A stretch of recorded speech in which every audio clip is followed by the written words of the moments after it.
We're taking some aggressive, proactive steps right now. The trend is good. We've plateaued, and we certainly have had the opportunity to open up more parts of the economy. The trend is going in the wrong direction. We're moving in the right direction. And keep Utah's economy alive. In my mind, I see kind of the Nike swoosh. You know, we've had this down, and now we're going to have this gradual but steady and hopefully robust recovery. The path forward. It's imperative, I think, that we open our schools. As our kids head back to the classroom. This is not an easy thing. It's certainly not black and white. And what's next as we continue to try to fight the spread? One thing we should not disagree upon, and that is the desire and need we have to protect people's lives.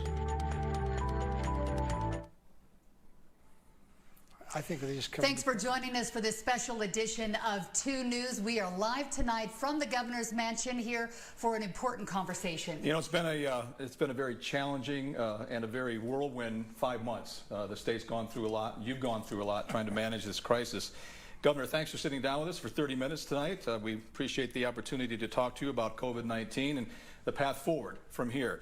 You know, everybody's got to make adjustments, and we've never been through anything like this before, but hopefully we can continue to move forward and flatten our curve. We want to start with your thoughts tonight. Thanks for being with us. Well, thank you for taking the time to interview me and talk about really a very unique time in our state's history. It is uncertain. We're kind of learning as we go. I feel like it's kind of Groundhog Day. Every day is COVID-19, you know, 24/7. But I think we're finding our way through this pandemic, and everybody's doing their part, and the more we work together, the sooner we'll get out of it. So thank you for being here today. COVID-19 definitely is a team sport where we're all having to learn to work together. And I think the biggest issue on everyone's minds right now is education as we head back to school. Some of us starting tomorrow, others in the next week or two. We're going to talk about that in just a minute. Thank you. We're very eager to have our children back in the classroom. We want to make sure that in that process that parents have opportunities of choice, that they can make sure that they feel comfortable about what the education is going to be like, and that their children will be in a safe environment. Now, Governor, today here in Utah, just within the last hour, Bingham High School had to cancel a football game because they had 3 students test positive for COVID. We're also seeing in the last week that a Georgia high school completely shut down after they had 9 students test positive. I think parents are wondering, as we send our kids back to school, is there a certain number or a bar that we're looking at where we say we shut the schools down? Or if kids are sick, we send them home and continue on? We do have some standards in place that have been developed by the state health department in conjunction with the local health department. For example, if you have 3 in a classroom that ends up having COVID-19, then they have to quarantine the class. And so those standards are in place that really across all 41 of our school districts. There's no guarantee on any of this stuff. I mean, it is uncertain. There's no way to make it risk-free. But we also know that not going back to school has its own downside. The American Society of Pediatricians have said we need to have a goal for everybody in the United States to go back to school. It's good for kids to go back, see their teacher, see their classmates. It may not work. They may have to leave early, and that's part of what we're going to find out. But most people think we've got to start and we ought to try.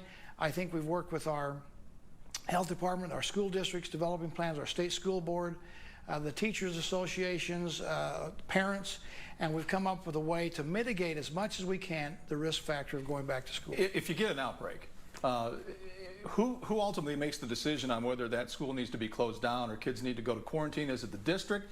Is it the state? Is it the teachers union? I mean, you mentioned so many different bodies. There's a lot of cooks, you know, in the kitchen here. That's true. It's a very complex issue.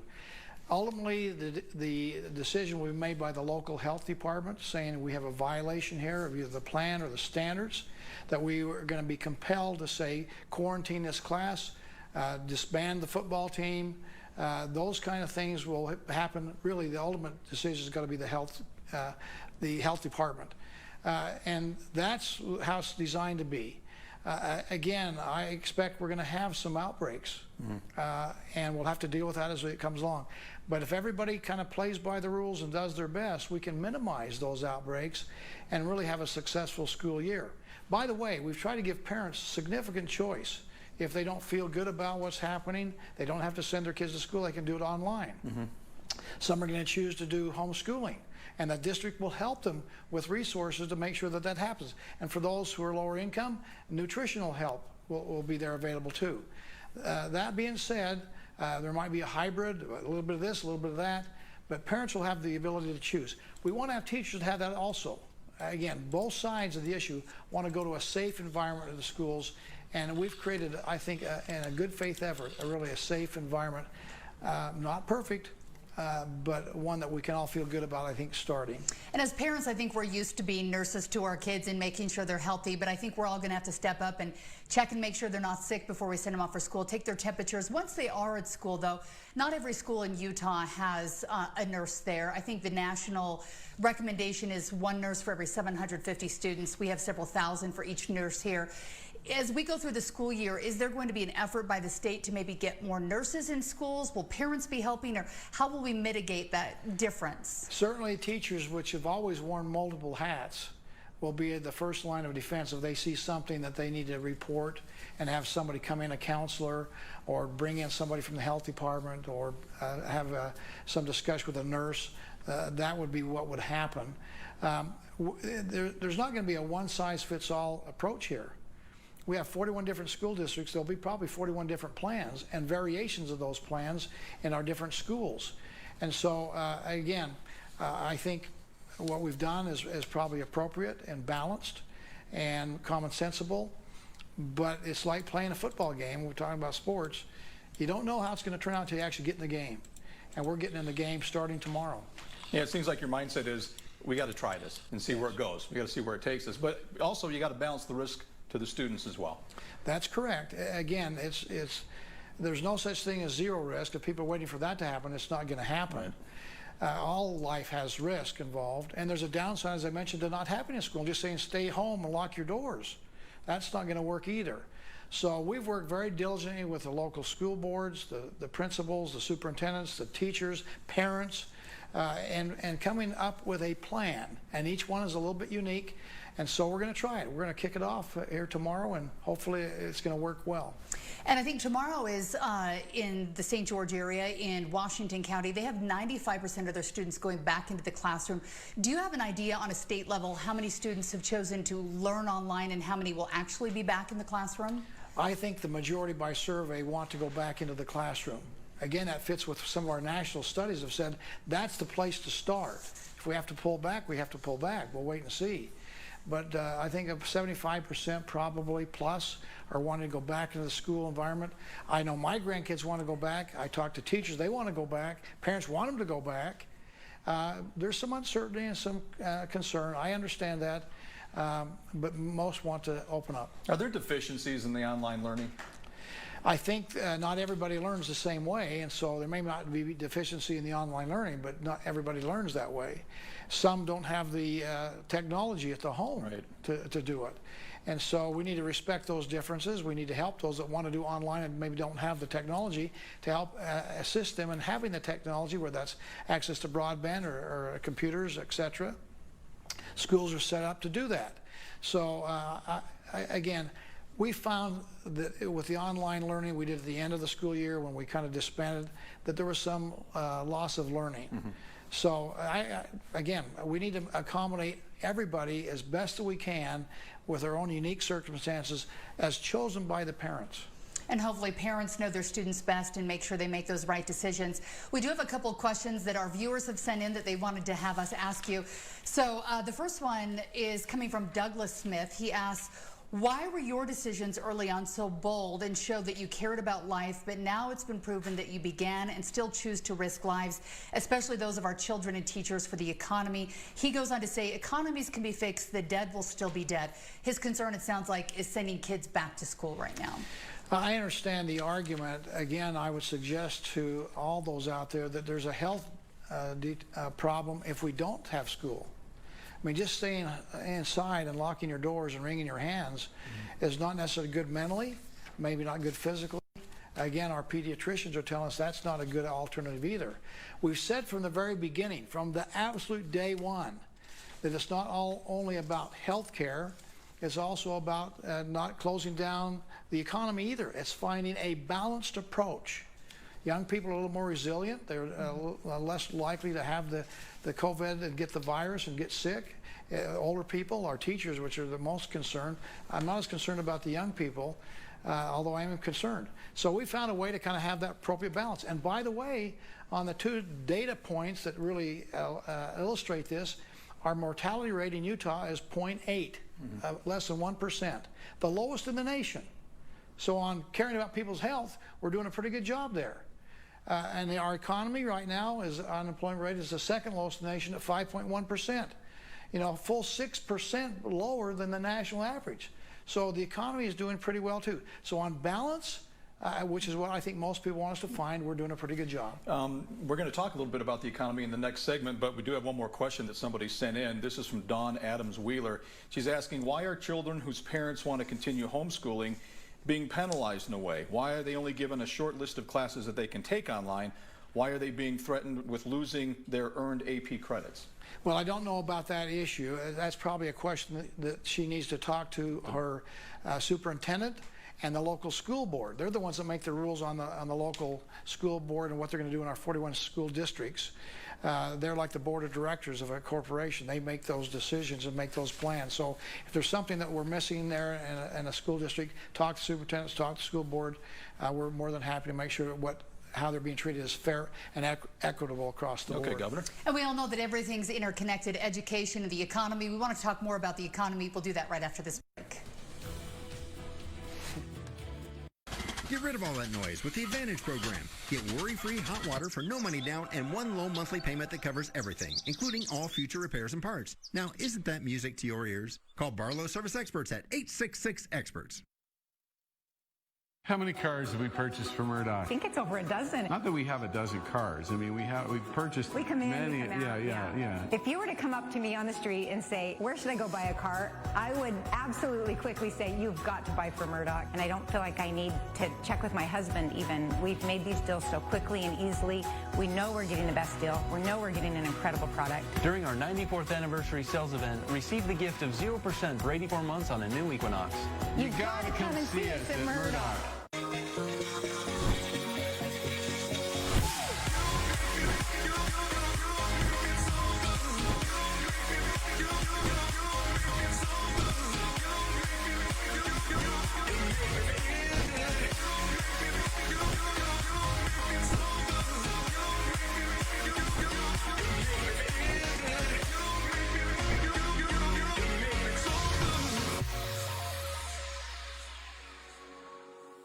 Whether you're a weekend warrior or a contractor with your own equipment, count on Diamond Rental for all your service and repairs. No matter what you're working with, when challenges arise, we can get you back on track. We even offer mobile service. Diamond Rental has everything you need for your home improvement or construction projects, and we can keep your equipment working for you and fix it when things go wrong.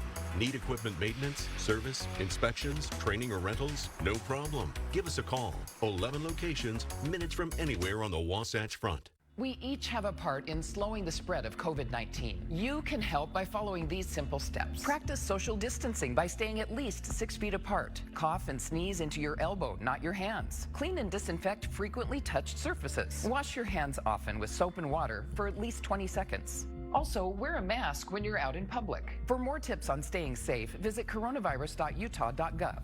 Check Your Health is brought to you by 2 News, the Utah Department of Health, Broadway Media, and Intermountain Healthcare. This summer, get back in the driver's seat. Your Honda dealer is open and ready to get you into a new Honda today. Like the versatile HR-V or the fun-to-drive CR-V. Visit the Honda Summer Clearance Event and get a great deal from Honda, KBB.com's 2020 Best Value Brand. Get a great deal on the CR-V at the Honda Summer Clearance Event today.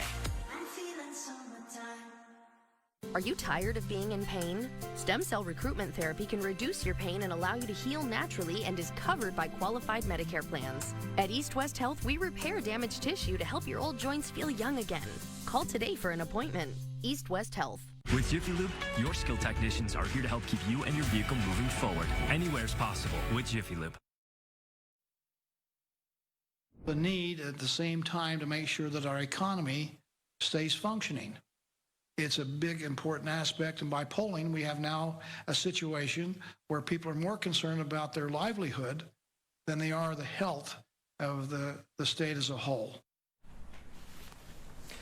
You know, we talk about this fine dance that we're doing between trying to keep our business people employed, parents able to buy food for their kids, and at the same time deal with the virus. But our economy really has taken a hit. Now, we've been more solvent than most states because we had a pretty big rainy day fund. How's the rainy day fund doing, and do we have enough to stem the tide of coronavirus if indeed this thing goes on for another year or two? Well, you're right, Mark. There's been a significant concern about economic side. In fact, probably in May, the polling numbers showed us that more people were concerned about losing their job and not having economic opportunity than they were catching the virus. So we have a rainy day fund, which is helping us. We also have had the CARES Act. We got about $1.3 billion that came to the state, and we still have a couple $100 million of that left to utilize in different ways. But we've been using that to prop up businesses. The PPP Act for the people, for labor, has been utilized dramatically to help keep businesses afloat and keep people employed. Again, there's a downside to having a poor economy. Domestic violence has gone up. You know, we have depression, mental issues that crop up because of lack of job and no future. So it is a balancing act. There's no question about it. And we're trying to balance appropriately. That as we've said, our phrase is, I want to make sure we protect people's lives and people's livelihoods. And I think those are really tied together in a way that's tough to imagine. But when you talk about your livelihood, if you're not doing well at home and you can't cover the bills, it's stressful and it can physically make you ill.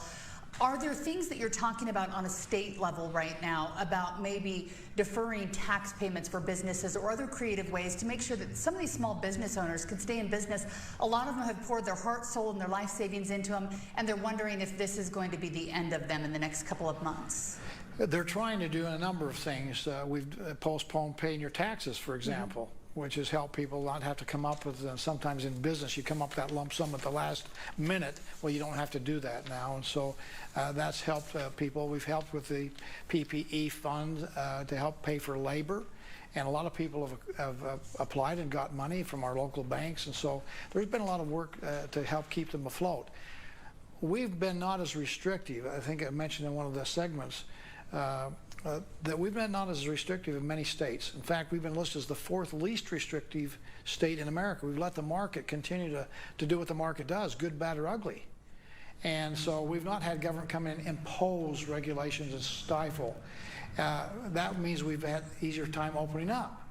And that's, I think, one of the reasons why we've had such a low unemployment rate today, 5.1%.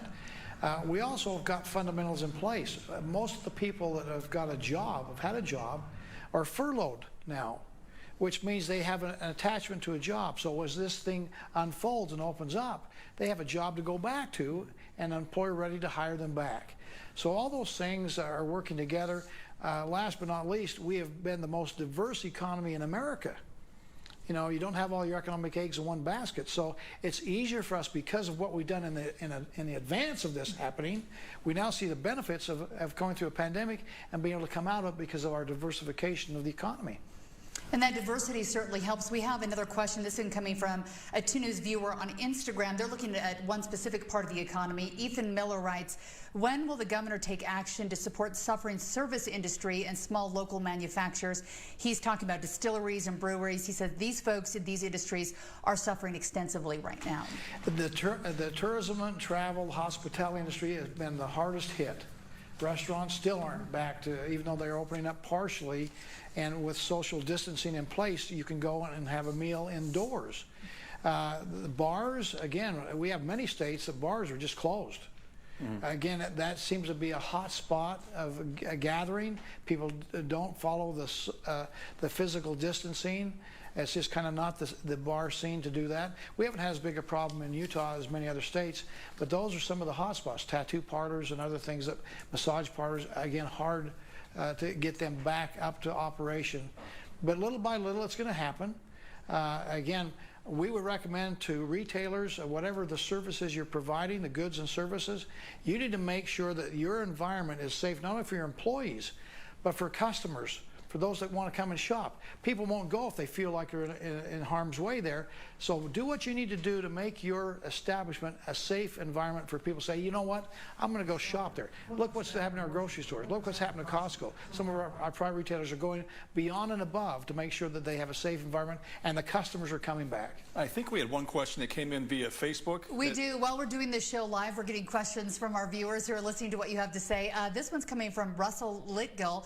He says, how as a parent do I ultimately have a choice when I work a full-time job as well as my wife being a teacher full-time? He's talking about education here, and every family is different, but some parents do have 2 full-time working parents, yes, and going to school is their only choice. 1 minute, Governor, on this answer. Okay, well, it is difficult for some families. It's not fair.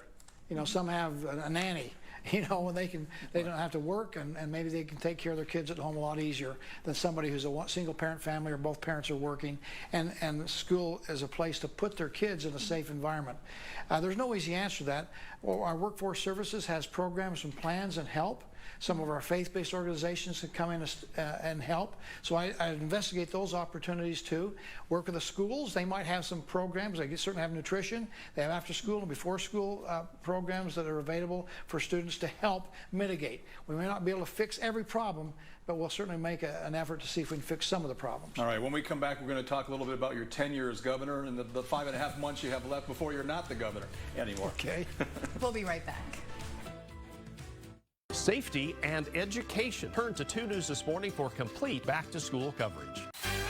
Next DT, our Sierra exclusive. I literally pushed Win out in like 8 minutes. Her first interview since welcoming baby Win 20 days ago. Next DT. Bring your car to someone you know. Big O Tires. Right now, save up to $100 instantly on sets of 4 Big O brand tires with installation purchase. Plus, get a $50 mail-in rebate on purchases of $500 or more on your Big O credit card. Big O Tires, the team you trust. Across America, folks are learning to do more with less, including the U.S. Postal Service. Frontline postal workers delivered our essentials and medicine despite emergency cost and less revenue. But now, the Postal Service could be forced to raise prices and cut services, hurting consumers and small businesses. Call Senator Romney now.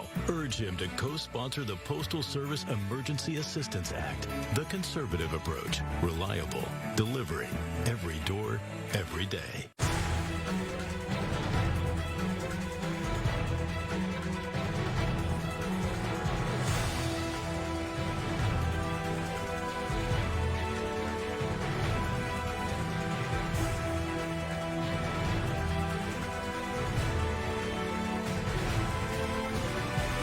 R.C. Willey, now open in Layton. Come join our grand opening celebration. R.C. Willey, your home, your way. You keep engaging in acceptable forms of communication, and we'll keep the devices charged. Same-day heating and air, plumbing, and electrical. Your home comfort experts. My name is Fred Sard. I'm the president of Ruby's Inn Incorporated. This is my story. We were actually ahead of last year. We were doing a great business. When they closed the park, our business pretty much stopped. Zions Bank has been excellent to work with. Well, it was a relief to our business, our family, our employees. Tremendous business, wonderful business. We appreciate your patience and trust in us. Never to tell anybody not to go to Zions Bank. They're an excellent bank. We're hurting. Millions infected. Lives lost, jobs lost, businesses closed. Now's not the time to take away anyone's health insurance or unemployment. We need to come together, put our differences aside, rebuild our economy and our trust in each other. I'm Ben McAdams. I sponsor this message because we've got to do better. Put people before party and principle above politics.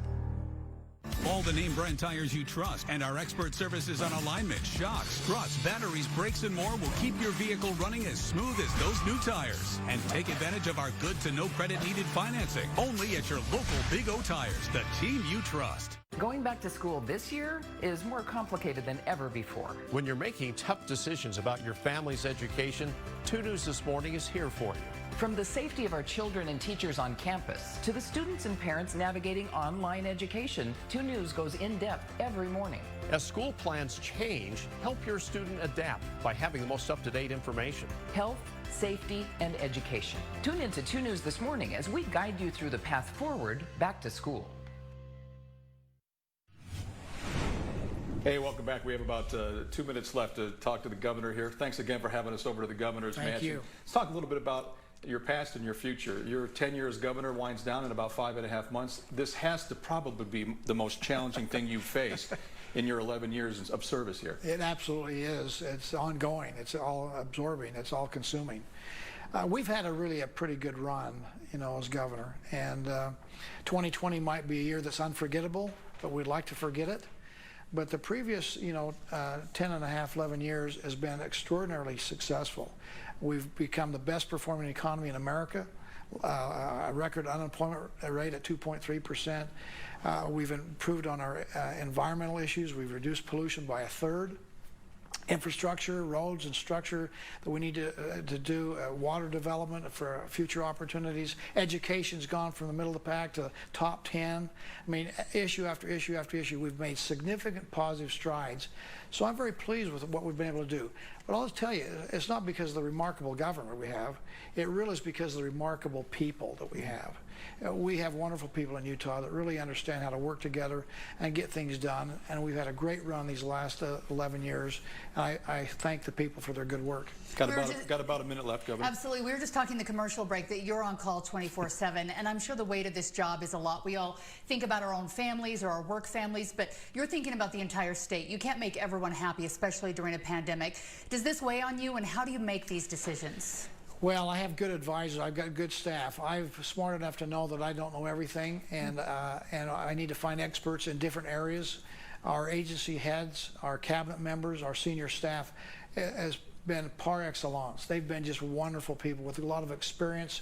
And so when we have tough issues that come up, we get together, we dump it on the table, we talk about the options, and then we make some decisions and move ahead. It's worked very well. Governor, thanks a lot for being with us. We're out of time. We appreciate your comments. Thanks so much for having us here. Thank you. Great to be with you. Thank you. Thank you. It's a Camp-demic at Paris RV. Check out the 2021 Salem 241 BHXL Bunkhouse Travel Trailer for only $24,995 or $265 a month, 0 down.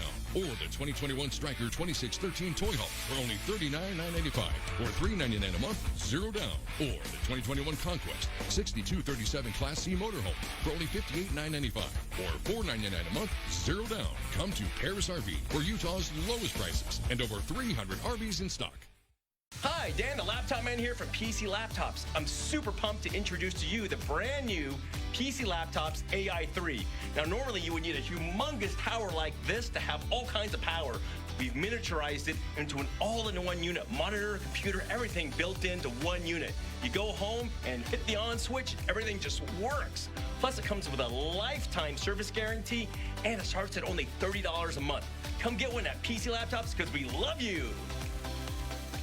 When you see news happen, call on the 2 News tip line. Order online at wingerbros.com and your meal will be ready for pickup when you get here. Plus, we'll give you a bottle of our original amazing sauce free. Awesome internet. It's more than just fast. It keeps all your